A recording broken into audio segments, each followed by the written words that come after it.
Hey, right on. All right, welcome to Savvy Spoonfuls. We're here today in my kitchen and I've got a lot of work to do, and so I thought it would be fun if I just popped in here and shared my space with you and sort of gave us a hands-on about how to make some of this real food stuff actually work. This is where the rubber hits the road. So if you're new, if you don't know who I am, my name is Tess Hoke and I am a real food strategist. And my goal here in Savvy Spoonfuls is to help you master this simple little art of eating better more often, so that you can feel good and look good and think right and love your life. However, when you're talking about real food, things tend to get complicated, and I'll tell you why, and we're going to fix all that in just a second. But real food, guys, real food, turns out, is the stuff that we need to be eating. Now, there's all sorts of diets and food programs and things like that out there. There's a Mediterranean diet and a paleo diet and a low-carb diet and an Atkins diet and a this diet and a that diet. And it gets very complicated about what you should be eating, am I right? So to simplify all that, because I'm a girl who loves simplicity and who loves science, I found a really cool study, and it was done by Yale University. And those fine scientific folks, what they did for us is they looked at all those diets, all of those different ways of eating, and they analyzed them all. And they determined by looking at them that the winner of all of them, the one that worked best for the across the board, was real food. How about that? So real food is the kind of food, it turns out, that no matter what we are all about, we all have special needs and health issues and various things, but it turns out that the real food ingredient in all of those sorts of diets is what we're after. And so that's what I'm after here too in Savvy Spoonfuls, is to share with you some ways of simplifying real food so that it becomes something that's easy to add into our daily life. Easier said than done sometimes, but we're gonna make it happen here. Real food. What am I talking about? What do I mean when I'm talking real food? Well, basically, real food, it turns out, is food that is as close to the way it came out of the ground or was picked off the vine or came from the animal as possible. It doesn't have any additives, it doesn't have any chemicals or anything like that to it. It's just plain old, simple, real food. Like a potato, like a carrot, like a squash, like an onion. Plain, real, simple, unaltered food. So, where does this food come from? Well, in my case, one of the things that you may not know about me is I'm a backyard gardener, and I love to teach people how to grow their own groceries right outside the door. So I've been growing food in my yard for a long, long time, and so in my kitchen, real food is pretty much all that's around me, and I've had over the years had to learn how to simplify that, how to break it down into some real functional ways of using it so that my whole life wasn't spent in the kitchen. Because I know that you savvy this. Life is busy. You've got kids and jobs and, commitments out there. And the last thing that you feel like doing, I'm sure, is to rush home, open up your refrigerator, and start prepping a bunch of whole food ingredients that are going to take you hours to get ready, and in hours from now, dinner will be served. Well, I'm going to provide you today a simple little method that I've used that works really, really well with just a little bit of planning and thought, but it really helps reduce the time that I'm spending in the kitchen, and I know it's going to work for you too. So let's just get to it. Maybe as you're popping in here and you got any questions, go ahead and put them there in the chat, and I'm happy to answer them. But let's talk about being busy. My day is already full, and it's early in the morning. Plus that, I gotta leave town tomorrow for a whole week. And in addition to cooking dinner for tonight, I'm trying to make a couple extra meals so that my family will have some things in the fridge for later. So I've got a lot of work ahead of me, it feels like, but I'm going to use this prep method, this food prep method, taking these whole ingredients, breaking them down into some simple little parts that I can easily use for later. And I thought that it would be fun if I shared that with you today. So one of the things about food prep, whether you're, like I said, whether you're doing a paleo diet or a Mediterranean diet or a low-carb diet, you've got your ingredients, you've got the type of food that you know that you should be eating. Now, I'm taking a guess that if you've got any food issues, that you're the one that knows about that. Maybe you've checked with your healthcare professional, or maybe you've just done your own research and you know what kind of things that you want to be eating.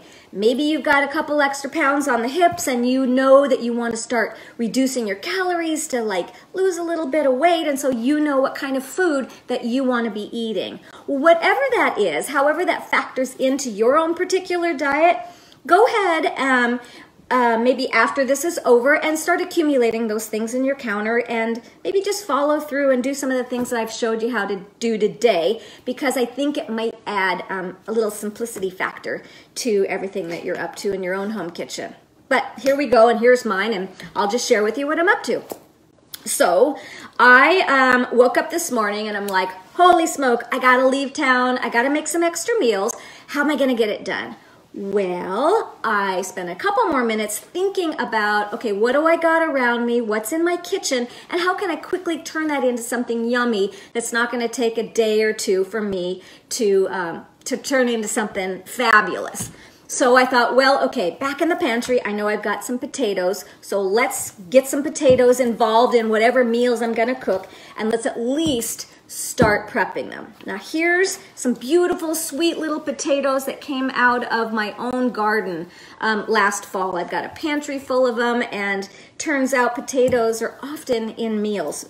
But I have a healthcare issue. I'll share that with you. I found out years ago that well, actually not years ago, 2 years ago, that I had a high blood sugar problem, which meant that I did my own research and I figured out that I needed to live kind of a lower carb life than I had been living.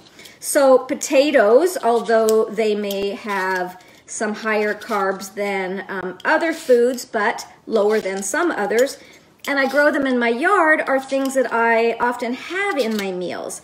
But I've also figured out a way, and it's always good to do your research, to reduce the starchness of them by pre-cooking them, cooling them, and then turning them into something. So one of the things that I like to do is to always have some boiled and then cooled potatoes in my refrigerator. And so today I'm going to just get some of these going while I've got this little bit of time here to make some things happen.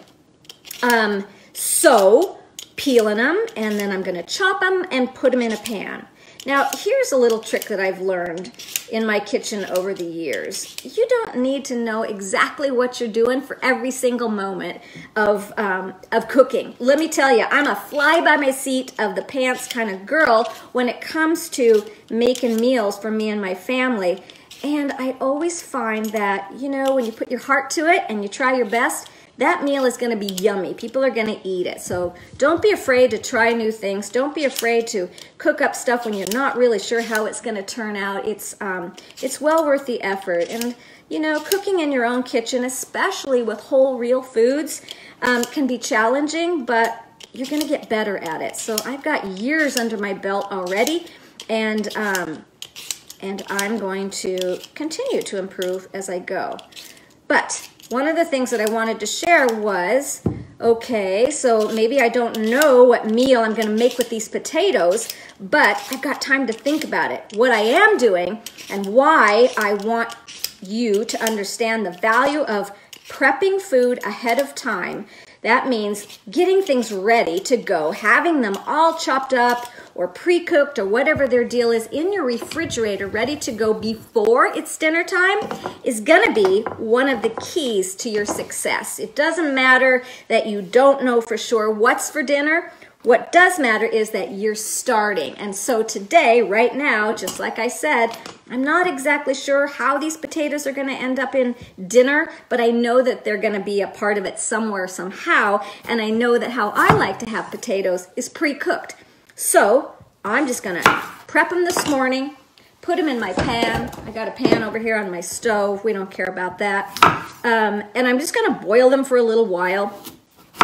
And then I'm going to put them in the refrigerator in a container. And, well, I'm not going to forget about them, but I'm going to, you know, get on with life. And when I get back to it, I know that I'll have some prepped, pre-cooked potatoes ready quickly for me to turn into something. And so, as I go along here and prep some food for you, one of the things that you're going to start to figure out along with me is that the value of prepping food ahead of time, and by prepping, I mean chopping it up into littler pieces or however you like to use it in a recipe, having it all ready to go in your refrigerator so that when it's time to cook the meal, all you got to do is open up the fridge, put it in the pan, do your little magical thing to it, and voila, dinner is served.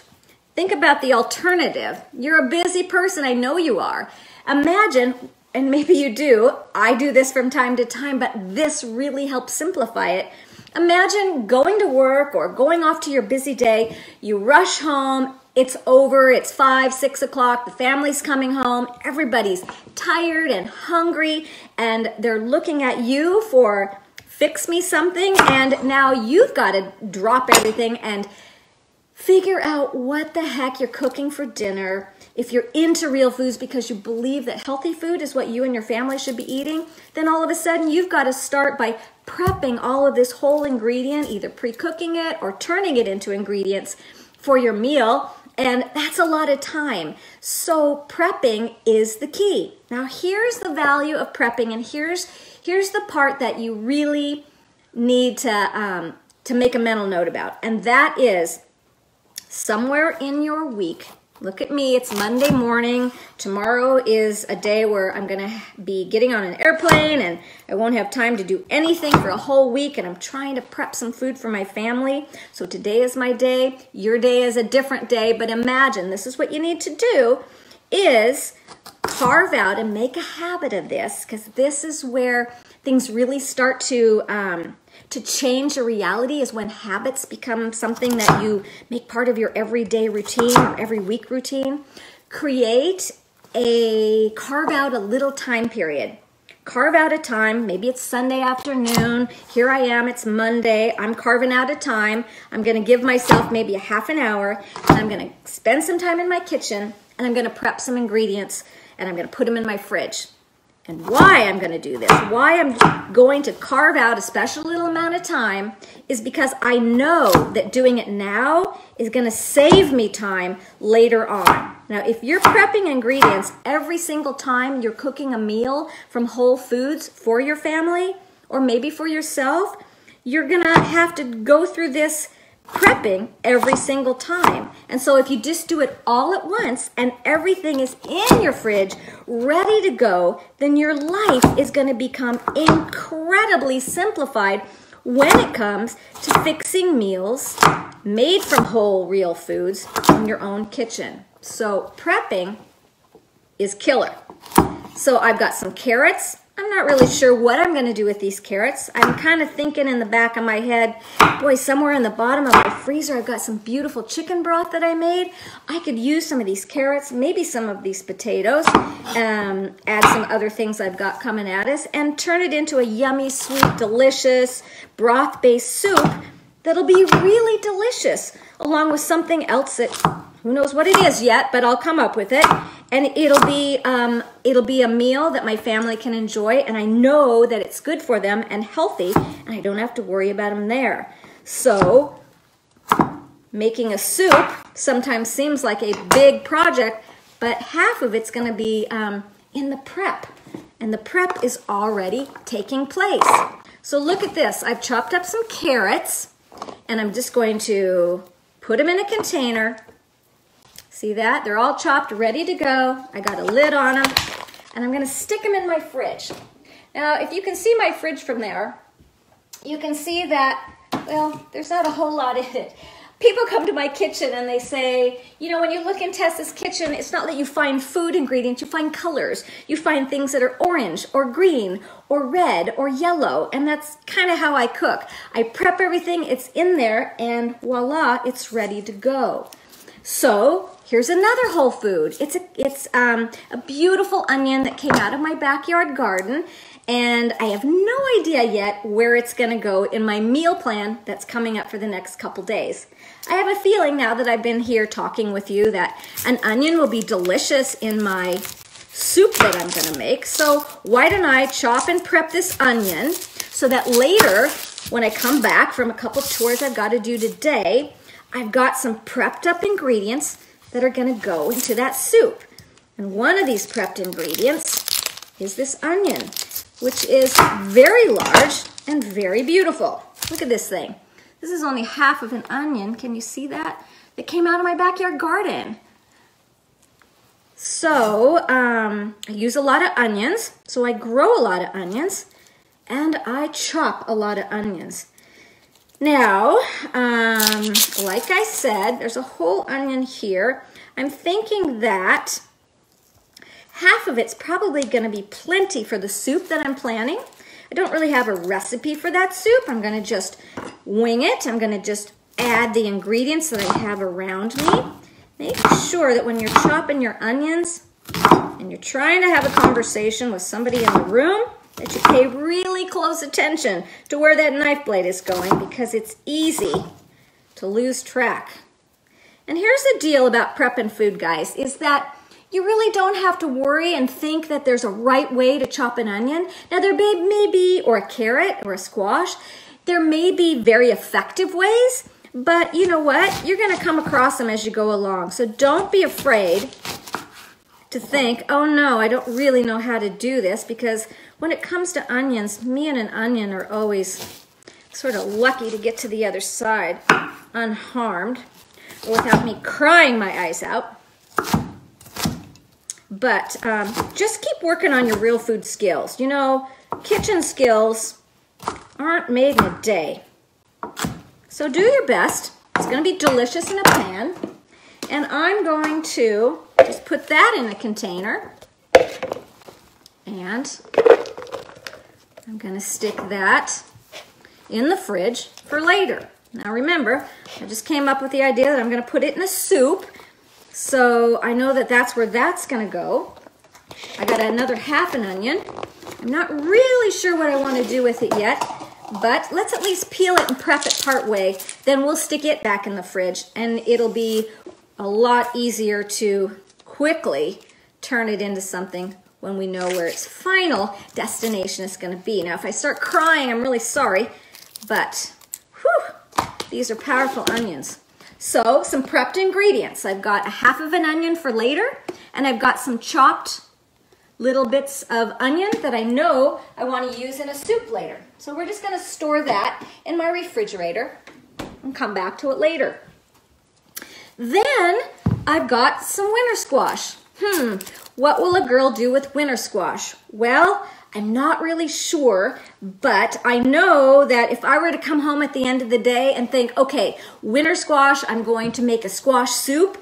Well, turning this squash into squash soup is going to take me longer than I want to spend at the end of my very busy day. So why don't we prep it early? Why don't we at least get it baked off so that we can quickly turn it into puree later on? So let's chop this beautiful delicata squash. Let's cut it open and let's get it ready to go into the oven.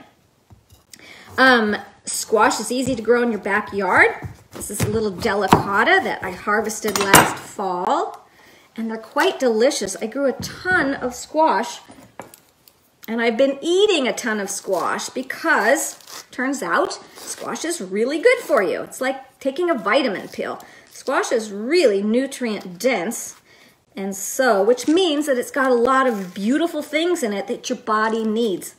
And here's the thing about real food, guys, is that we evolved over millions of years, you and me and everybody we know as human beings, evolved eating this kind of stuff, real food. And it's only been very recently that, like in the last 100 years or so, that we've been able to go into a supermarket and sort of find all of these amazing food products in boxes and cans and bags on shelves, and take them home and put them in our pantry, and maybe we didn't want to eat them for a week or two and they'd still be fine.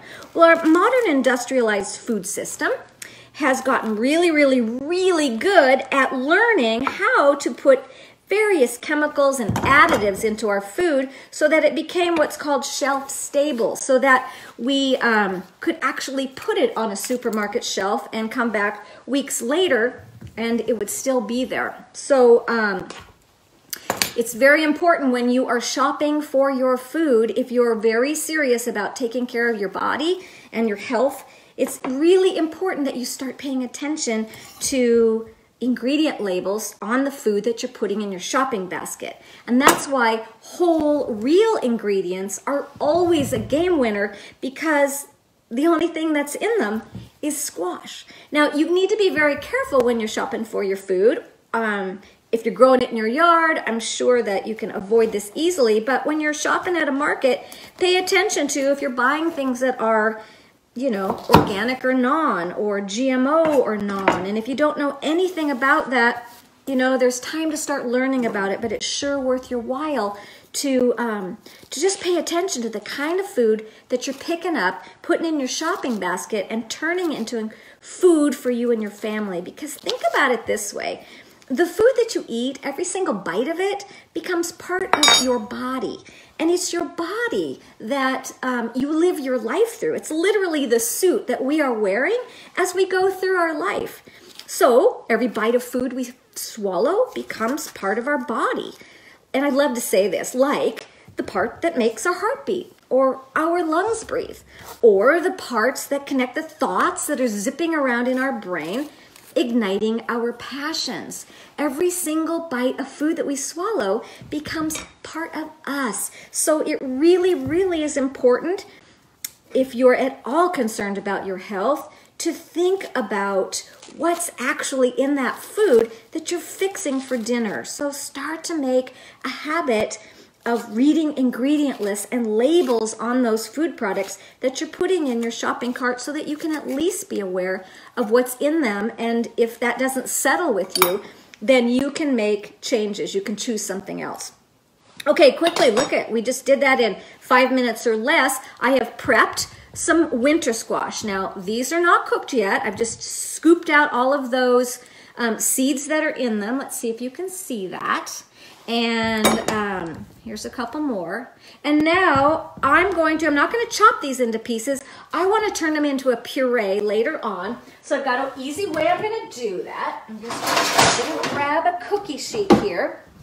And I'm going to put my squash on a cookie sheet. And I'm going to put them in the oven, and I'm just going to bake them. And I'm going to bake them, golly, how long? I don't know. Every squash is chubby, every squash is skinny. We'll see. But I'm going to put them in a 350-degree oven or so, and I'm just going to keep testing them. And when my little finger can squeeze the little top of the squash and it's soft, I know it's cooked, and I'll just take them out, let them cool. And then later on in my busy day, once that is over and I come home and I have a little bit more time, I'm going to turn those squash into a puree that maybe later, if I've got a chance to do, I'll turn into a yummy squash soup. If I don't have time, that's easy to throw it into the freezer in another container so that it's already prepped, ready to go. Yet again, simplifying my time that I'm spending in the kitchen, and it would simplify yours too. So the last couple things that are in my little food basket this morning, things that I was thinking would be very handy to use, is I've got a couple little cloves of garlic. And I love fresh garlic. I use it all the time. I grow it in my backyard. And so I'm just gonna chop it up real quick and have it ready to go in a container for later. So as I said, those containers that we've been filling up and putting in the fridge for later are gonna come in so handy, because I'll give you a reality check on how this is probably gonna run in my day later. I've got a bunch of things I got to take care of, but I'm gonna come home and maybe it'll be about 4 o'clock by the time I finally get in the front door.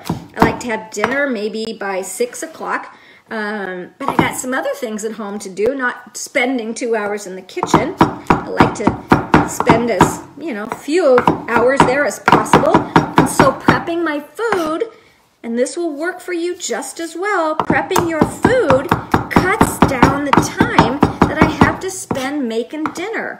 So I'm just gonna reach into my fridge, just like we've been putting those containers in there, and I'll take them out, and they'll be all chopped, all ready to go. All I'll have to do is turn on my pan, and I'll have had some time earlier to think about what it was that I wanted to make based on the ingredients around me, and they'll be ready to go. Now, I don't have a lid. I'm not sure what I did with that, but we'll just stick this in the fridge for later, and voila. Okay, so how long have we been at this? It's been maybe 25 minutes. I've prepped some squash that I'm gonna puree and make for later.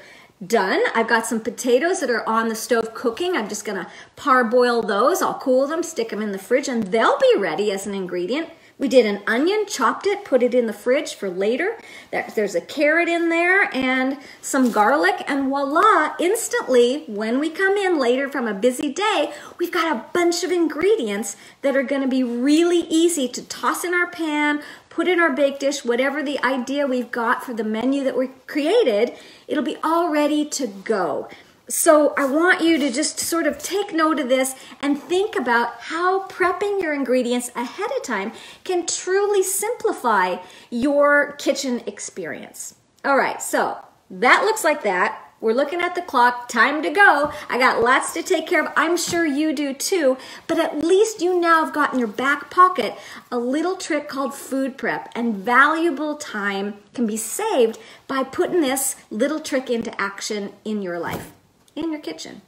Okay, you guys, that's kind of it. Quick little prepping activity in my kitchen. I'm really glad that you were here. If you find this sort of information helpful to you and your goal is to add more real food to your real life and you want to learn and up your real food skills, I'm going to make it really easy for you to do that. You just need to go, I'll put a link in the description when we're done here, and all you need to do, hey there, how's it going?